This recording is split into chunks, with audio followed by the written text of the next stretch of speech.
Oh, di Jadi atas. kalau di atas kan bisa lihat yang atas, bisa lihat yang bawah. Ah, oke, siap, baik. Ya. Jadi di ruang atas itu ada apa aja, Pak? Ya, ada lab, ada perpustakaan.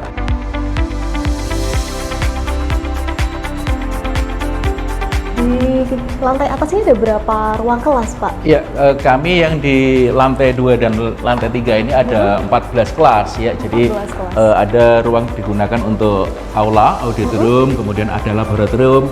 Dan yang paling menarik adalah selama 44 tahun ya Pak, berdirinya STI Mandala ini dulu awalnya bagaimana sejarah? Ya, jadi seperti yang sering kami sampaikan, jadi STI Mandala ini berdiri tahun 78 yang diawali dengan nama ABM. Jadi ABM. Akademi dan Bank Manajemen Mandala. Ya, jadi tentu ini perjuangan yang sangat panjang dan melelahkan mungkin ya. Yang diawali dari dulu perjuangan dari bapak-bapak pendiri yayasan ini, itu kebetulan beliaunya banyak yang berlatar belakang akademik ya, jadi akademisi, beberapa dosen dari UNED, kemudian dari IAIN dan sebagainya, itu mereka yang punya komitmen yang sama untuk mengembangkan pendidikan, itu mendirikan Yayasan Mandala, dan salah satu amal usahanya adalah kampus yang diberi nama ABM waktu itu. Ya. Gitu. Setelah ABM, kemudian beralih ke Sekolah Tinggi Ilmu Ekonomi Mandala. Di tahun berapa itu, Bapak? Ya, jadi setelah berdiri tahun 78, kemudian melihat perkembangan dan dinamika masyarakat akan kebutuhan ilmu pengetahuan dan pendidikan tinggi yang lebih banyak, maka tahun 85 kita melakukan transformasi. Jadi dari ABM kemudian menjadi Sekolah Tinggi Ilmu Ekonomi Mandala. Ya, dengan tentunya ada penambahan program studi baru waktu itu. Jadi awal berdiri ada berapa program studi yang sudah ditetapkan? Ya, jadi ketika ABM ada 2, kemudian ketika kita berubah menjadi sekolah tinggi, kita ada 3. Ada 3 prodi. Ya, 3 prodi. Kemudian berkembang, tapi tentunya pasti melalui pasang surut yang melelahkan ya Pak ya. Ya. Dan bagaimana kisah dulu di awal perjuangan hingga 44 tahun berdiri seperti ini? Ya, kalau saya lihat ceritanya sih luar biasa, karena saya masuk di sini tahun 95 ya.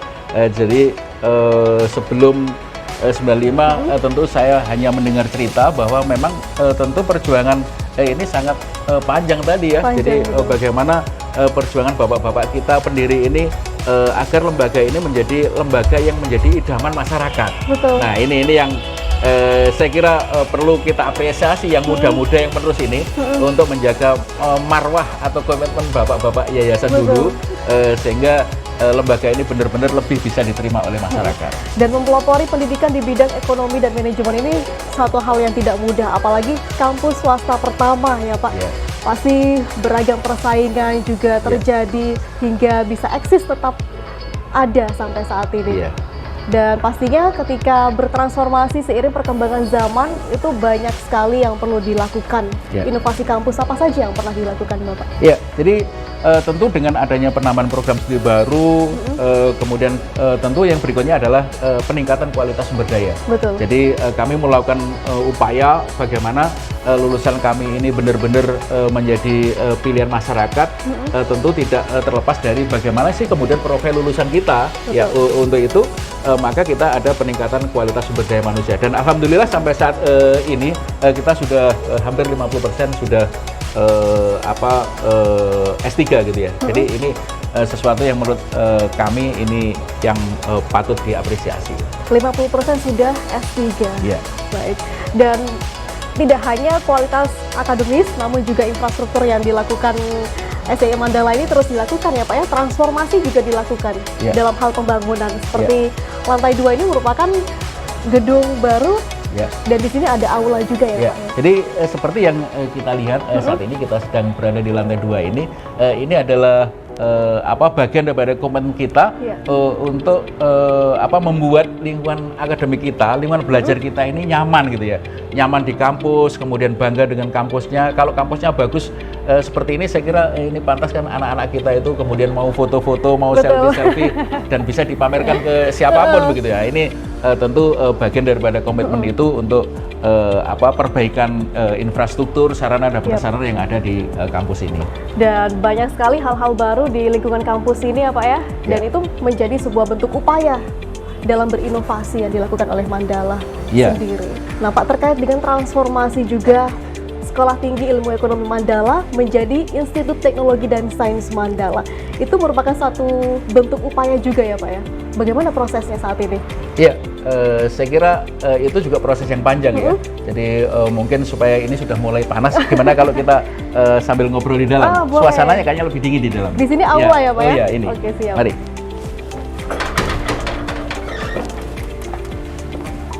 Wah, jadi di sini merupakan ruang aula yang biasanya digunakan untuk apa saja Pak Mikil?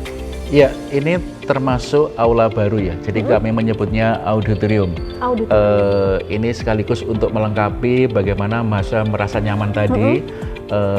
Dan biasanya untuk rapat-rapat yang kita melibatkan banyak peserta, kemudian ada seminar, ada konferensi dan sebagainya, ini tempatnya. Bahkan alhamdulillah kami bersyukur sudah 4 acara wisuda itu sudah kami selenggarakan di sini karena ini sudah representatif. Biasanya kami biasanya nyewa di hotel, di beberapa hotel yang cukup representatif, tapi dengan pengembangan sarana dan prasarana seperti ini, kami meyakini bahwa ini adalah tempat yang sudah sangat layak untuk melaksanakan wisuda, dan mahasiswa lebih senang ya. Betul. Lebih senang ketika mereka diwisuda di kampus.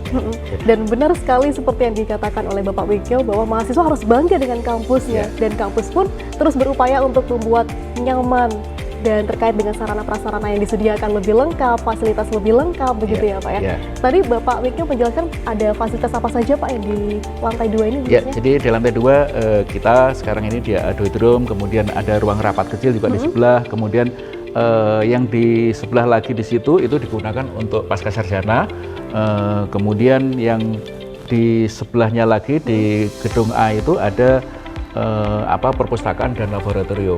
Sedang di lantai 3 itu ada 14 ruang itu untuk ruang kelas. Dan di bawah juga terdapat ruang kelas ya Pak ya? Kalau di bawah enggak, jadi di bawah hanya untuk ruang administrasi, ruang dosen dan ruang pimpinan. Dan sudah mulai lengkap disediakan berbagai fasilitas ya Pak. Dan ini juga terkait sebagai upaya persiapan alih status STIE menjadi Institut Teknologi dan Sains Mandala. Terkait prosesnya bagaimana Pak? Saya kira ini proses yang sangat panjang ya. Jadi mungkin kita cari tempat yang lebih santai begitu ya. Mungkin kita bisa ngobrol di luar yang lebih santai, sehingga mungkin ngobrolnya lebih enak gitu. Oke, siap. Kita keluar. Ya.